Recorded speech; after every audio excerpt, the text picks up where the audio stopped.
In the tunnel. In the tunnel. You're listening to In the Tunnel.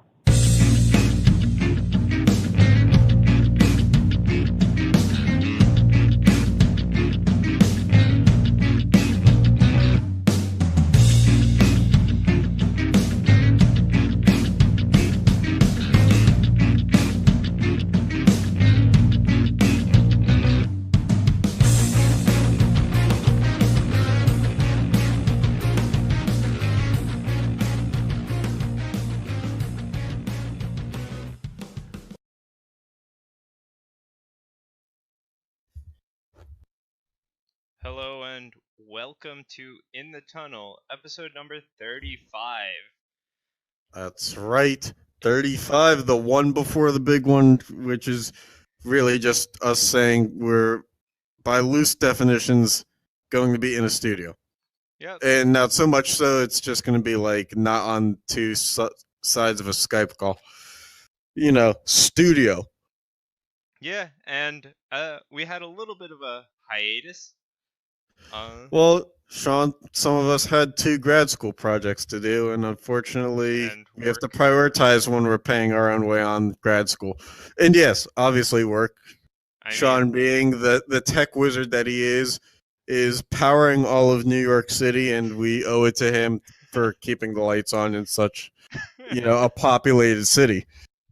Yeah. I mean, number 2 behind Tokyo, my ass. When Sean's running the 1s and 2s and running the boards, keeping all the technology from getting hacked into by third world countries, we owe it to him. Yeah, anyway. No, it's just like we both had things come up, so I'm glad we can get to an episode. Yes, it was getting to the point where it was like, damn, we haven't done this in a while. Yeah. And we can't ever let it get to the point where it's gone on so long that we slide away from the project and it just kind of like falls into oblivion. Right. Yeah. So we are back to annoy your ears and entertain your ears depending on what you do with your ears. We're not here to judge. Anyway, as you can see, or if you're listening in, our first topic today is NBA. So let's just get rolling. Rolling with the NBA. So I can sing too.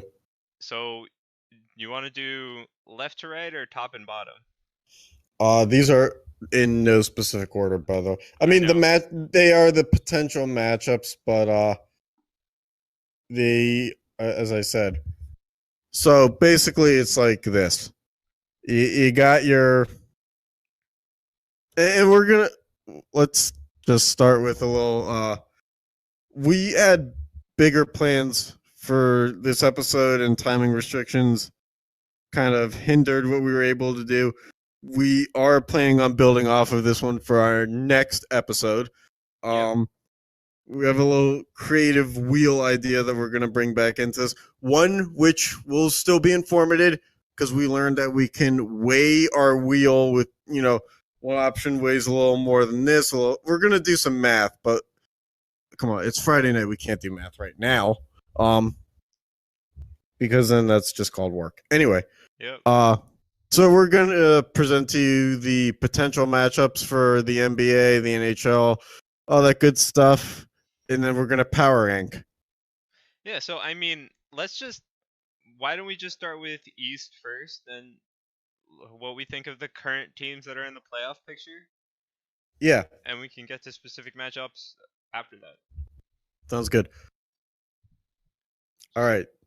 So in the East, we got your 1 seed Milwaukee Bucks and your 8 seed Miami Heat.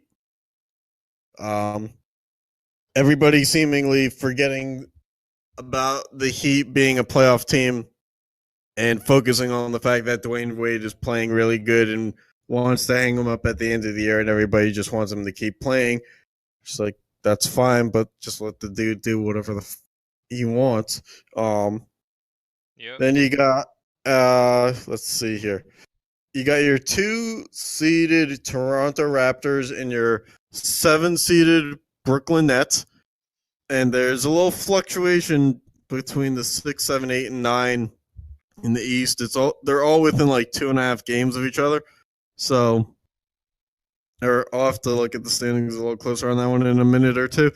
But the Nets keep fluctuating between 6 and 7. So don't trust that this will be the matchup just yet. There's still time. You got your 3 and 6, which is the Sixers and the Pistons. And you have your Celtics and Pacers matchup, which, I mean, say what you will, the Celtics are kind of on a down year, but the East is the East. And then right now, on the outside looking in are the Magic, amazingly enough, because when you think playoff basketball, just even throwing in the Orlando Magic is just comedy, I guess. And the Charlotte Hornets. And then on the west side, you got number 1 and 8, Golden State and San Antonio. That'll be fun. It's not like we haven't seen that series a million times before. Denver and Oklahoma City. That one actually might be entertaining just because Denver being the good team, that kind of like came out of nowhere last season, or this season. Last season they didn't make the playoffs, I don't believe. Portland is the 3 seed. They just lost their big man Nurkic, which is unfortunate. And the team that everybody thought was going to come out of LA and make the playoffs, the Clippers, the team projected, in the words of Doc Rivers, to not make the playoffs at all. And then they popped champagne in the locker room for, I guess, being in playoff position when they weren't supposed to be, even though they traded away their best player to the Sixers earlier this year. Right. All the stuff that makes sense. And then you got your Houston James Hardens versus the 5 seed Utah Jazz, which surprised me that they're the 5 seed, because I just kind of assumed that they were sitting on a lower seed. Yeah, but I mean, you look at that and you're like, well, even though that the season series is tied 2-2, Houston is a different animal than what the Jazz. Houston shoots a lot, and the Jazz play a different style of game that focuses on just holding the ball longer. And over the course of a series, the Jazz eventually are going to have to play Houston's game, and I don't think that they can. Right, but I mean, I don't think, like, in basketball, they have, like, some teams have, like, 5 games left. Some teams have, like, 6, 7, I think. Or actually less than that now.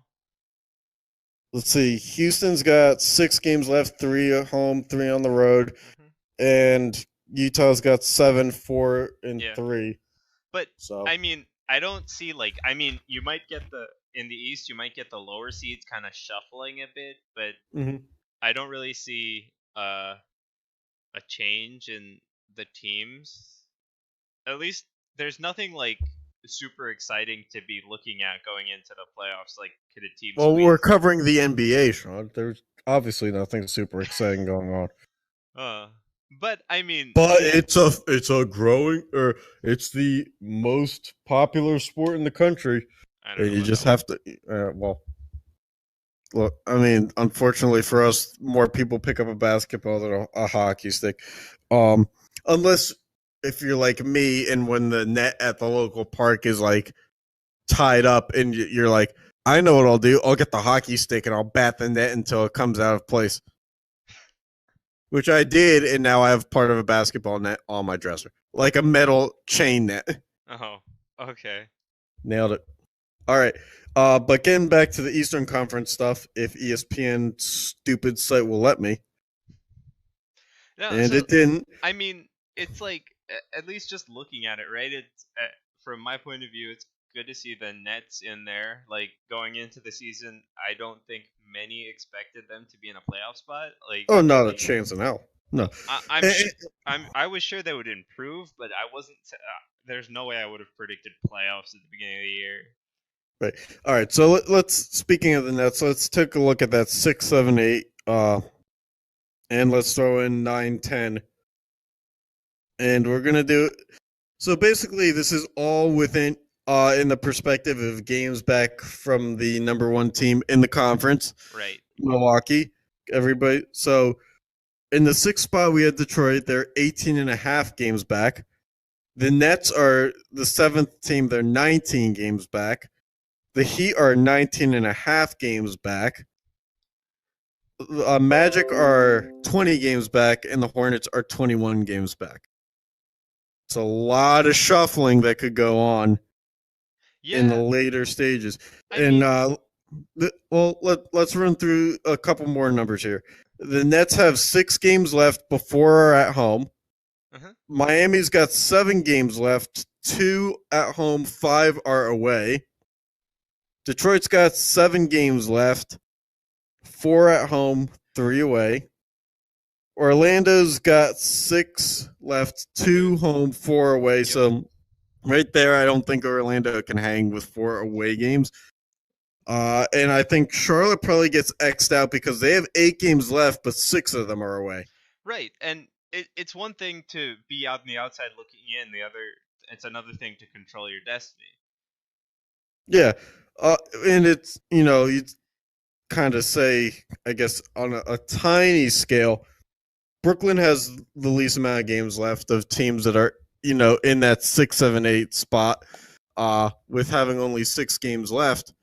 Right. So if they climb above the Pistons for 6th place, that's great and all, but the Pistons probably have the final say in who really gets that one because they have that one last game. Also, like, the Pistons in 6th place, they're like 2.5 games up, right, on 7? Right? No, they're half a game up. They're 18.5? I thought I heard like 16.5. I must be a little out of it. Detroit is in 6th. They're 18.5. Okay, so I mean, no, Brooklyn is 19. Yeah. So it's pretty close, but I mean, you're looking at teams like, because you have Miami at 19.5, and the rest are below 20, right? Yeah. So 20 or below. Yeah, you're really only worried about that team that's 20 games down if it's technically 2 games out of the 6th place. Yeah, and it's also a thing of like, for a team like Brooklyn, they're the only one that really wins with getting in the playoffs regardless of seed, because as you alluded to, they're not supposed to be there in a year like this year. They're supposed to be a really bad team that has defied it. All these other teams, they'll get in if they get in the playoffs like they're supposed to, like a Heat or a Detroit, they're supposed to get in as like one of these teams, and then they'll get knocked out in the first round to a team like Milwaukee or something like that. The Nets can lose in the first round and the season be a win.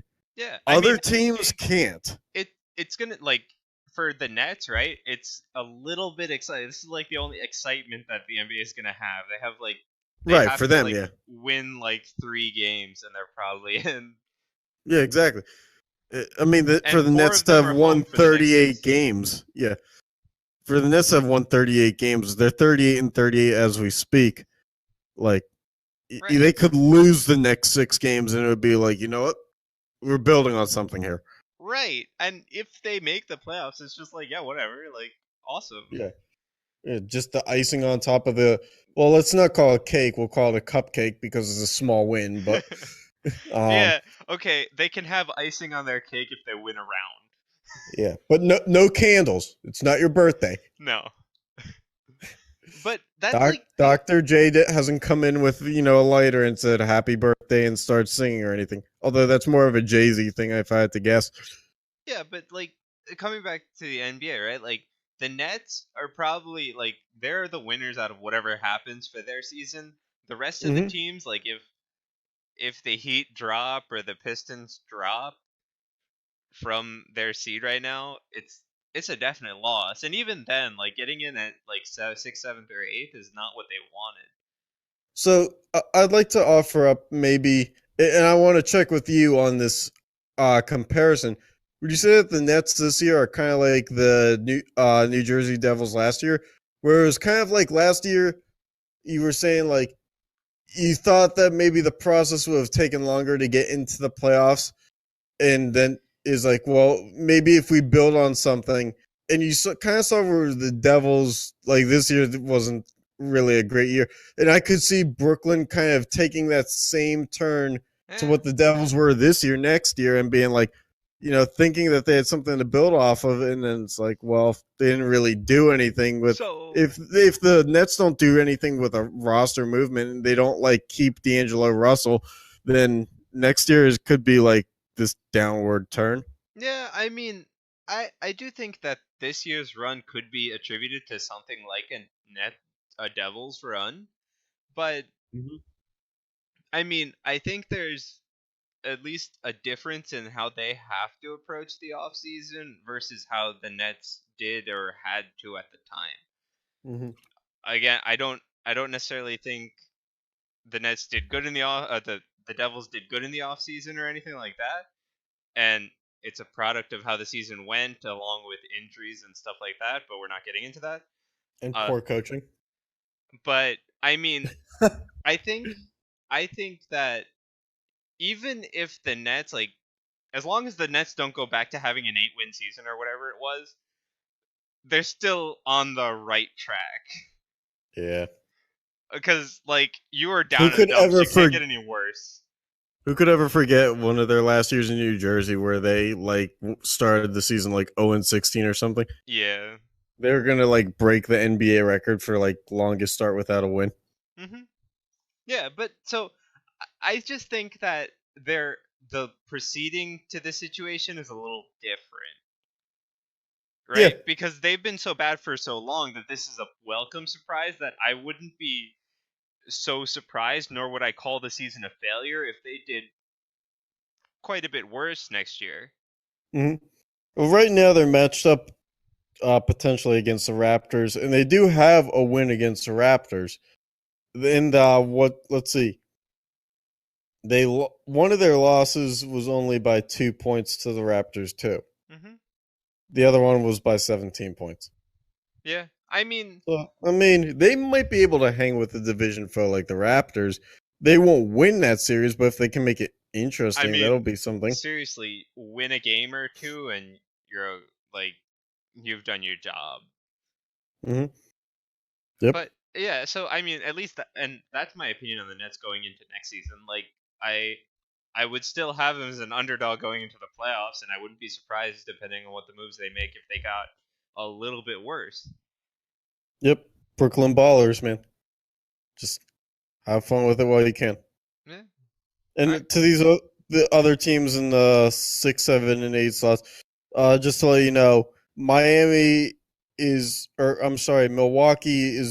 leading the regular season series against Miami 3-1. And the 76ers have a 3-1 over the Pistons. Okay. So take that for what it's worth.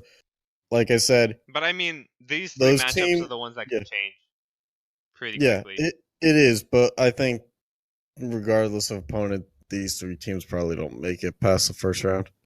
Yeah, but I mean, you'd want to see something competitive. I would love to see something competitive, Sean. Yeah, we can get to the competitive stuff in the next part. I'm all in. Yeah, so you want to hit the West now? Yeah, I was about to say, like, I feel like we should do that. Yeah, so, I mean... By the way, I'm rooting for Sacramento to somehow sneak in. Alright, man. I mean, they're on our graphic, but... No, they're not. Oh, no, they're not. Jeez. I can't see. I'm not looking at the graphic screen. Sorry. Oh, never mind. They're the 9th spot, but they're 37-38. In the 8th spot, San Antonio, 44-32. So that's not happening. Not happening. Sorry. It's a shame too, because Sacramento actually wasn't a laughing stock this year. Yeah, but I mean, again, like, I think there's a clear discrepancy in quality of mid-tier teams in both, like, between the conferences. I don't know. Sean and I talked about this earlier this week. How it was so funny that D'Angelo Russell ended the Lakers, though. Yeah. Yeah, trade the guy away and watch him come back.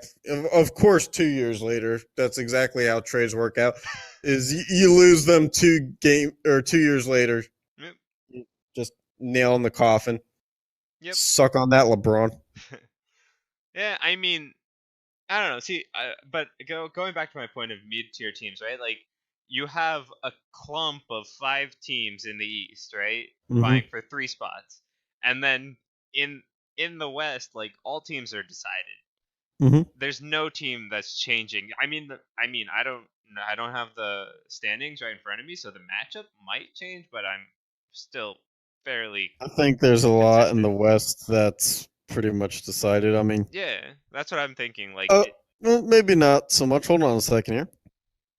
So San Antonio is 44-32, sitting in the 8th spot.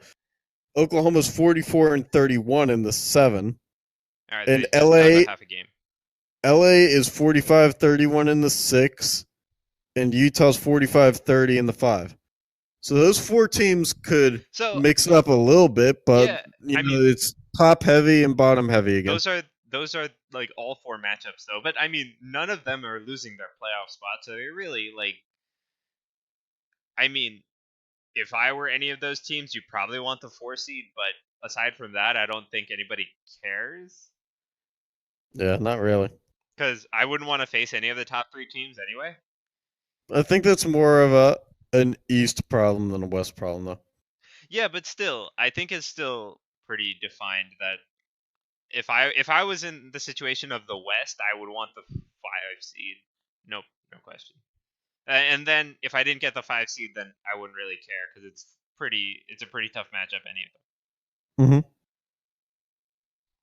But in the East, it's more I'd want to make the playoffs if I'm in that bottom instead of caring about the matchup. Which I think makes for a more interesting end of the season. I agree. Yeah. Anything else to say? Aside from anything about the Lakers, or we can talk about the Lakers if you want. I just want to say kudos to you for naming this episode "Long Hiatus." I think that's brilliant. Hey, I didn't even ask you for a name this time. Yeah, our creative process is basically us just like talking to each other, like, shit, man, I don't have one.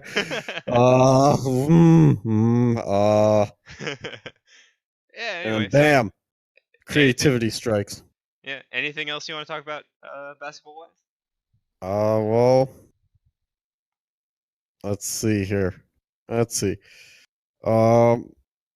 So if we were to stand, as it were, in these regular season matchups, the Spurs have a 2-1 lead over the Warriors in the season series. Take that for whatever it's worth. But then you have to factor in the Golden State Warriors playoff buff. Yeah, but it's also a Golden State Warriors team that's lost over 20 games. Yeah, true. Which is like, oh, the horror! They've lost over 20 games. Like, they've lost a quarter of their season, man. Whereas, like, last 3 years, they lost, like, 19 games.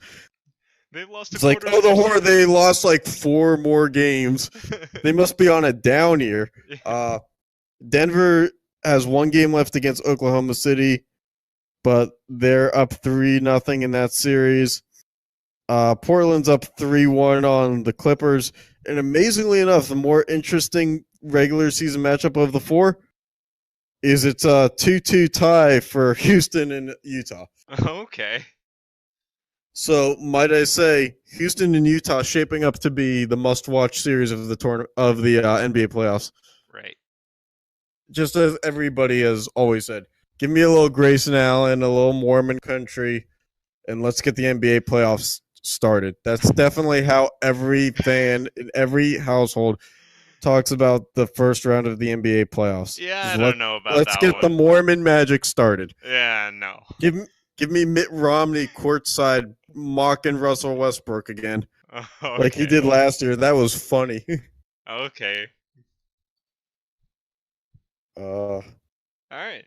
Yeah, so I mean, I think that covers basketball pretty well. Again. By the way, do you remember how many teams for our hypothetical college tournament actually made the field? Did we say? No, we didn't. We can have that stat for next week. All right. So we're gonna guesstimate on how much it was because we did look through the numbers, like a week or so ago.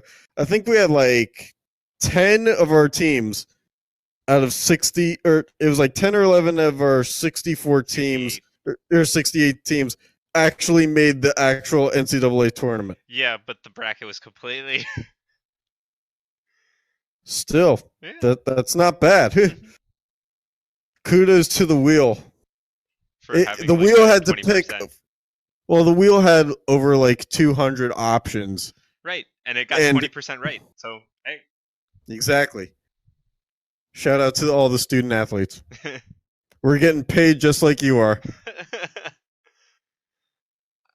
All right, moving right along. All right, yeah. So let's hit the NHL up. So, first we got what the matchups would look like right now. Yeah. Oh, can I tell a quick NHL or not NHL but hockey story? So my kickball league, we had the playoff game yesterday, and one of the dudes on the other team, you always get like the really loud dude who's like trying to pump up the team.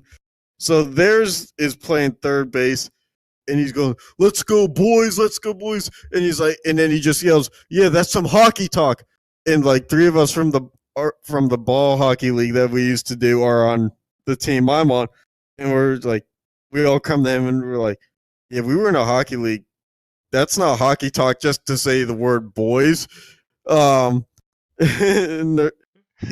apparently he thinks that we were in a fake, or like not hockey league, because it was like floor hockey instead. It's like, wait, yeah, we didn't shoot into a net or anything. How do you like but the fees to play like ice hockey down there must be a lot more than around here. Yeah, it's like $10 for a pickup. Yeah, but I mean like the equipment and all that. Oh yeah, there's no way that. I mean, it's just a lot of equipment to put on for. Imagine the amount of people playing hockey in a town like Wilmington. There's only like one rink. Mm-hmm. Yep. So, ever since they took away jelly beans, oh god. All right, so let's get into the matchups. Huh? Yeah, let's do it. All right, so as of now, it's looking like it could be Tampa Bay, Columbus, Boston, Toronto is Boston, Toronto is definitely set in stone, in my opinion. Boston and Toronto, yeah, probably. Then you got right now Washington and Carolina, and then New York Islanders and Pittsburgh. We can take them. Then you have Winnipeg, Dallas, and Nashville, St. Louis. I'm pretty sure that one's set in stone. And then you have Calgary, Colorado, and San Jose, Vegas. If that ends up being the matchup, it should be a pretty good rivalry kind of thing. Who would have thought that St. Louis would be in the playoffs? The way that they started the year. Yeah, I know, right? Absolute dumpster fire. Yeah. And here's the crazy thing. You said that St. Louis and Nashville is pretty much locked in. The Blues lead that regular season series 4-1-0. Yeah, I know. Oh. It's like the whole reason why the Blues are in the playoffs is because they beat Nashville. But I mean, pretty early on in the season, that thing was not looking. Well, they didn't. Yeah, well, trust me. I mean, based off of historical trends, it's gonna not look so hot in a few weeks. They just choke in the playoffs. Oh boy, yeah. So I mean, I think Tampa has a pretty easy matchup. I don't know. They've just been too good. I don't see them, at least in the first round, slowing down. Yeah, but I think it'll build on them eventually. Because you also have to remember, this is the easy sports take kind of thing. It's the Columbus haven't won a series in their existence thing too. Yeah, but and then you put them up against the President's Trophy winners. Like, what a draw that one was. Yeah, but I mean, even though like the President's Trophy has not really won the Stanley Cup, I think they'll falter against the second round, not the first. Yeah. Well, no, that's what I'm saying is. President's Trophy curse doesn't take impact really until like the second round. Because then you're actually playing First maybe round in the second team. Yeah, first round is you're still too close to the regular season for the curse to slow you down. Right. You've still been playing. Yeah. It's when you start to get like the 2 weeks versus one team and you kind of lose track of the other teams kind of thing. Mm-hmm. Yeah. So, I mean, I just think it'll be easy for them. But that Toronto and Boston matchup should be a fun one. Yeah. Yeah, if you don't have a dog in the fight. Yeah, it'll be a great one to watch. Yeah, if your team's not going to make it, but you're like just a big hockey fan, that's a good one. That's a good one. If you're a Duke or UNC basketball fan who was enamored with the possibility of them playing in the title game against each other, well, about a week after that, when you finally come out of your coma and realize that, well, because UNC lost tonight, that's not going to happen. After you come out of your, I guess, fascinated hibernation chamber, watch this series instead. Fascinated hibernation chamber, I like it. It was just when the dream wears off and the season's already over. Yeah, I mean, then you have the Metro, which none of the matchups are technically in there yet. Yeah, not locked in because the Islanders and up until tonight the Penguins were still close to the Washington. But Washington just keeps keeping the Islanders and Penguins like a handful away. Yeah, I just think nothing's clinched, but it will be in a few days at this point. Yeah, I mean, Washington's definitely the number one in my opinion.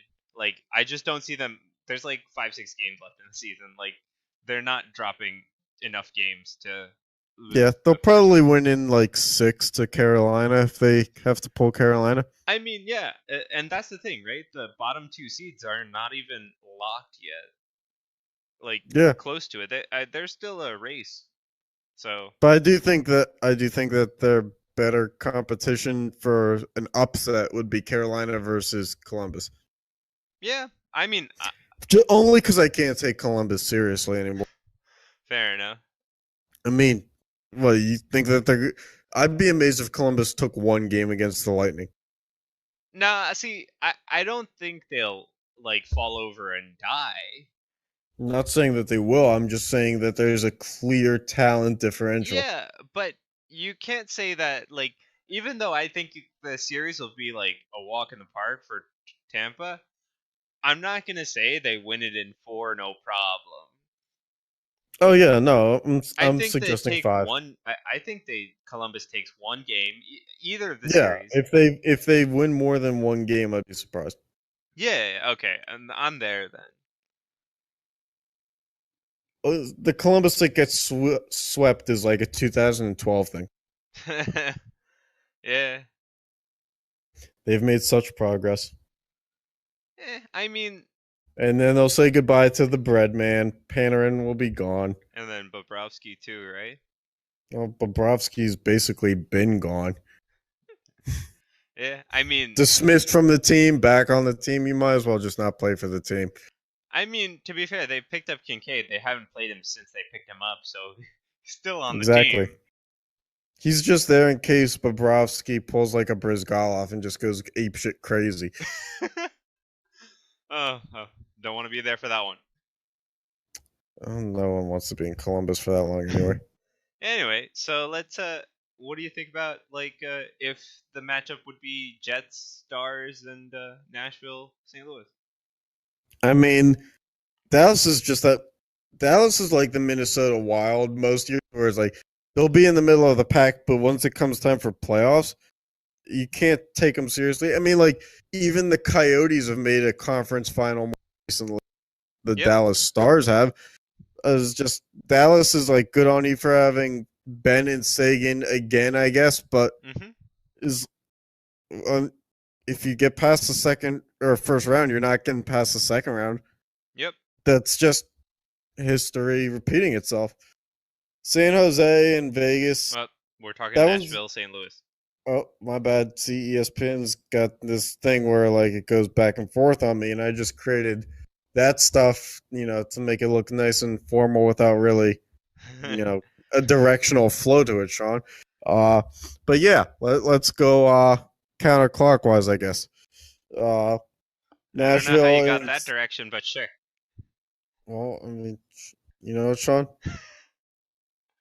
Let's just get into the story time, huh? Yeah. So Nashville has a 4-point lead. It's an interesting one. Again, it's St. Louis and the plausibility of, like, can you envision them going far? Can you envision them going to a second round? I think that Nashville's got too much defense on them.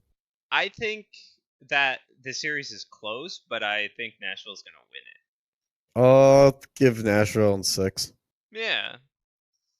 But that's a close series. I feel like I say in 6 for most series.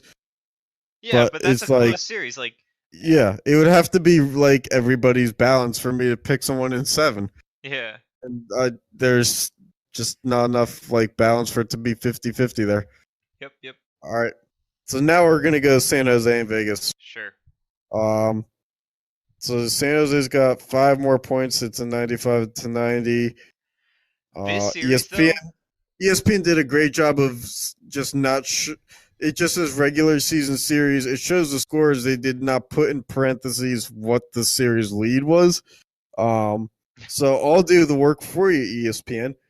Let's see. Vegas up 1-0, and then San Jose 1-1. And all right, so Vegas is up 2-1-0 in the series. Right. Was it really that hard, ESPN? You couldn't do like 2 minus 1? So this is the series I want to go 7 games because I think. Oh yeah. I think both teams have the gaps for it. I think it can, and I think it would be great for that area to have a 7-game series in the first round, and because those two teams are close by. Yeah, I don't think it's a full blown. I don't think it's full blown rivalry yet either. So I think it could start one. Oh yeah, and that's if you get enough tenacity and toughness in there. A little Ryan Reeves action.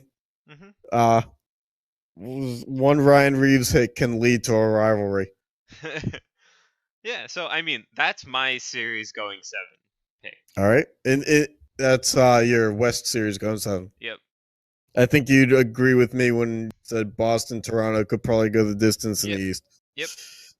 And then the Avalanche have decided that it was time to stop sinking, time to start swimming, and have popped their heads back up into a final spot. Yeah. And they're going to play the Flames. My problem is like when you have like McKinnon, hypothetically Mikko speaking, Rantanen, and like so many other Landeskog, so many other talented players, like you're barely scraping a playoff spot right now. Especially with they play a 3-on-3 format in the All-Star game, and they had 3 All-Stars, where no team other than them had 2. No, San Jose did. Oh yeah, hosting team doesn't count. And then McKinnon wasn't playing, right? No, he was the coach, but he still wore the jersey. Yep. By the way, when the Pirates hosted an All-Star game in 2006, they somehow scraped the barrel and got 2 All-Stars despite the fact they lost like 110 games. So like host team does not count on an All-Star like stat sheet. Okay. Yeah, but I mean, I don't really have much to say about that one. I think Calgary's just playing better. Calgary's come out of nowhere too. No, but I know that they made the playoffs a few times in the last few years, but this is way different. Yeah, no, but they've been playing really well, and then Giordano's been amazing. Yeah. So I mean, I just see them winning. It might go 6, but 5 or 6 games, no 7. Yeah, just because of how inconsistent Colorado's been this year. Yep. All right, so you want to hit our power rankings? Yeah, so it's power ranking season. All right, so if you can see, we have we decided to power rank our top 10 teams for NBA and NHL going into the playoffs. So yeah, because it's like the Olympics where you combine everything, except that's not how the Olympics works. So we decided we're going to combine them and do our own thing, and dear God, that purple does not look good on the screen. But anyway, let's just take the top 2 and talk about them together because we actually matched. unanimous. We're like the AP and the USA Today for college rankings. Yeah. So Tampa Bay Lightning, they're just too good. I think they have the most wins out of any team in both sports. Yeah, which is wildly impressive because in basketball, you don't get that third column with overtime losses. Right. You just get losses. And Tampa Bay still is dominating. Right. So I don't think you could put another team up there out of these two. And then Milwaukee's just the better NBA team.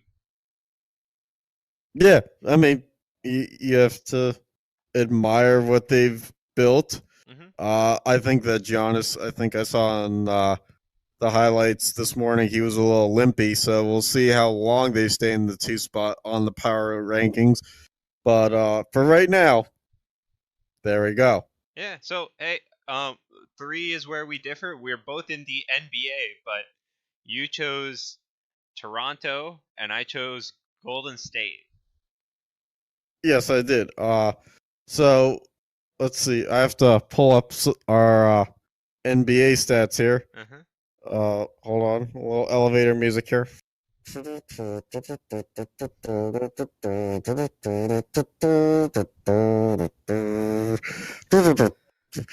I really hope that you enjoy the music I just brought to you, sponsored by my mouth. Anyway, so Toronto is 53-23, and you had Golden State 51-23. So I think I just took the fact the 2 extra wins, and I was like, well, Golden State is on that sliver of a down year compared in Toronto. They've hung around this area for the last few years, much like Golden State has in their respective conference. Right.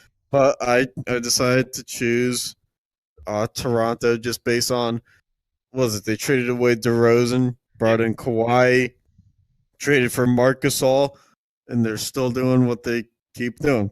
Right, and I chose Golden State mostly because, I mean, their records are pretty similar. Golden State's played 2 less games, but they just get a playoff buff. They just do better. Yep.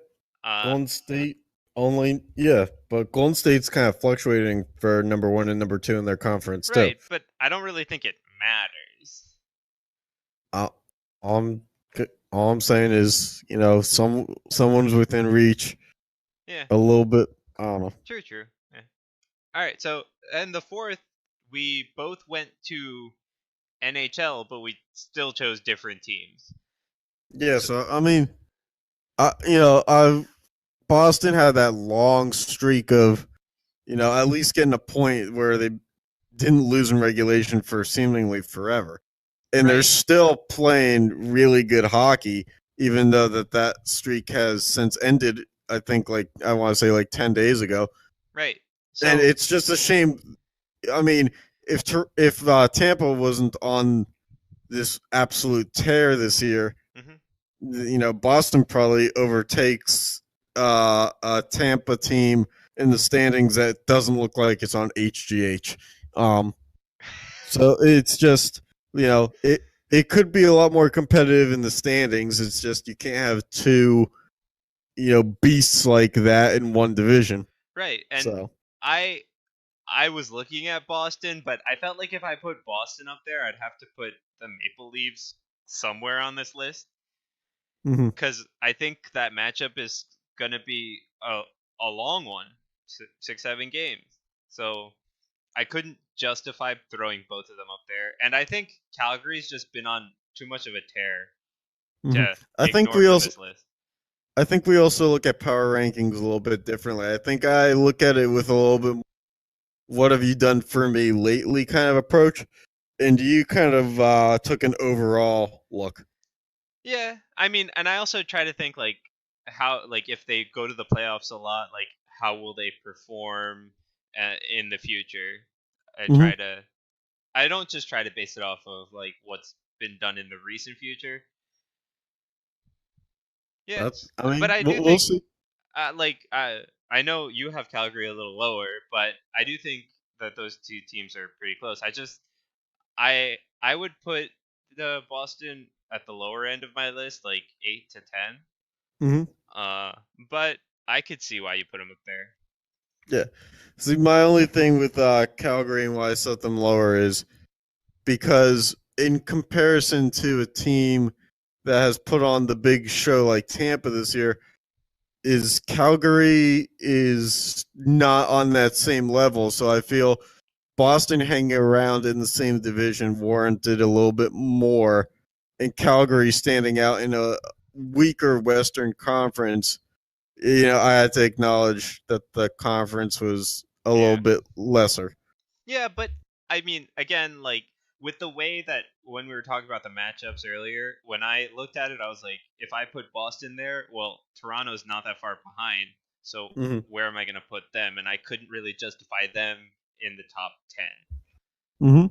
So that's fine. Yeah, but yeah, I mean, let's continue to number 5, and we're still keeping with the same league but different teams. So you have Denver, and I have Toronto. So for me, Toronto drops from your 3 to my 5, and it's Denver's first time on this list. Well, because Denver has kind of flip-flopped with the Warriors on who's going to take first place. I think there's been a few times in the past couple of weeks where it's like they were tied for first place in the West. So for me, that speaks to, well, if they're tied, then there's no one that, or neither of the two is out front enough for me to put them in my top 3 spots, because they both kind of deserve a middle of the top 10. Okay. I think I've justified my argument enough. Yeah, and then I just have Toronto slipping a little bit because even though they're like doing really well, I just feel that like the 2 NHL teams I've put up there are just that good, and then you got to put Milwaukee at the top, and then it's basically, I think Golden State and Toronto are actually like pretty close. I don't rank Denver as high, but we'll get to that. I think you just smell a Nets upset coming soon. Good luck with that one. Definitely where we're going with this. You power rank based on the future. Yeah, so I mean, and then I want to see like, okay, they get where they get, but how do they perform in the first round? I wasn't like, even though they're gonna win, I assume, I wasn't really sure their performance really. All right, so 6, right? And we're still staying with the same league. You have Calgary, which is from my number 4 to your number 6, and I have Winnipeg entering this for the first time. Yeah, I already justified my take on Calgary. So let's go to your Winnipeg thing. Right. So I couldn't really, in my opinion, I can't really justify a Metro team coming in from the East to this list, because the Metro is such a crapshoot. Like, everybody's still so close. The only one to have clinched is Washington, and it's barely, in my opinion. Yeah, I might have to amend my list. Right. So like, I wanted to, like, I do think the West has a little bit more top heavy in the balance. Like, you have Calgary, Winnipeg, and Nashville as like your West top teams, whereas you have Tampa, then the rest for the East. It's like clear. So I do think Calgary's a step above them, but I do think Winnipeg and Nashville are fairly close. They're in the same division, so that justifies my number 6 and 7. All right. So I'll move on to your 7. Where 7. So we have a mix up here, the NBA. So again, I said, the Warriors, I had them mixed in the between 5 and 7 because of the flip flopping with the Nuggets. You had Nashville coming out of the NHL as your 7. Yep. So yeah, again, I think we both justified why we put our teams there. Like, Winnipeg for me is above Nashville in the standing, so they do deserve the higher spot. But I do feel like they're pretty close. All right, number 8. And no, just go ahead. before, Bridgestone Arena is a hard building to play in, especially in the playoffs. Yeah, it's really hard to play hockey when there's fish crawling all over the ice. Anyway, number 8. I had the Islanders, you had the Nuggets. So my thing is just the Islanders kind of came out of nowhere starting in like January and just poured it on in the past month and a half. So I just had to give props, even though they're second in the Metro. Okay. I mean, I had the Nuggets. I have to put them on this list because they are flip-flopping with Golden State. I guess I inherently give Golden State the benefit of the doubt, and I haven't, as much as I've been paying attention to basketball, I haven't really heard nor seen much from them, and I don't know how to base them going forward, even though they're doing pretty good right now. So that's why I didn't put them a little higher. I'm okay with that, Sean. We'll forgive you on that one. All right, so number 9, we're back with the same league. You have the Los Angeles Clippers, and I have the 76ers. Yeah, so the Clippers, if I'm correct, and we don't know about that one. Well, no. I think they've won. Well, yeah, we don't know if I've ever been correct. That's more like my mother thing. They've won like 11 of their last 13, something like that. They just had a 6-game win streak snapped, and I think before that they had like another 5 or 6 game streak. So, they've been rolling lately. Just for me, like enough. I said, I'm more a little more what you've done for me recently thing. So, just that. Right, and I think I put Philly there because you took the sustainability. Yeah, it's really sustainable. Like, even though they'll be playing more games in the playoffs, they haven't really faltered at it majorly at any point in the season. So there's no reason they couldn't keep the kind of thing up and get far. Yeah. And what was it at number 10? A Penguins fan? No, I'm changing it. Okay.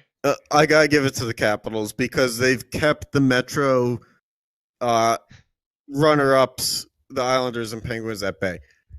Okay.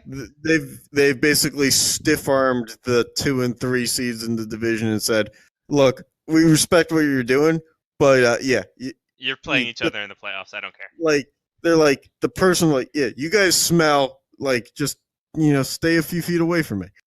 Yeah, and I put San Jose. I was really debating which team to put here because this is I would have let Boston or sneak up here. Here I would put Boston, Toronto, San Jose, or Vegas because those are those are my clump teams for the NHL. In the NBA, I'd have the middle tier teams from the West because the East is just bad. But this is where I'm gonna say the teams are kind of meshing together in their power, and really I feel like any of the teams from the middle tier from the West of the NBA and the West in the NHL could have fit this. Ended my rankings. It just so happened to be San Jose. Yeah, I mean, I think that San Jose has a few more holes than some other teams, but if we're looking at both leagues as intertwined, but I can see where San Jose does fit. They've kind of been sustainable for the most part this year as well. Yeah. And again, host team all-stars don't count. So before you go throwing that 3 all-stars thing in. Don't worry. I'm not saying anything. All right, good. Not triggered at all. All right, so any closing remark? Looking forward to doing a show next week. Yeah. Hopefully it's not going to be telethon length, but hopefully we'll have some good stuff and a better episode filled with. Not to say that this episode is bad, by the way, because it's not. And if you made it this far, then kudos to you because, well, I think I wanted to fall asleep, not so much because of what we've said in this episode, but just we started recording it late. Anyway, getting back to the point at hand, though, I think we're both going to try to deliver a little bit of a longer episode that if we have to break it up into pieces, we will. Yeah. And then hopefully it'll just be higher quality. And looking forward to it, man. Yeah. Been a while since we've been in the same room. Oh yeah, can't wait. And it'll be good to have like an episode where we're face to face. Yeah, I feel like it's only going to get cornier. Yeah. All right. Thanks for tuning in, and see you next time.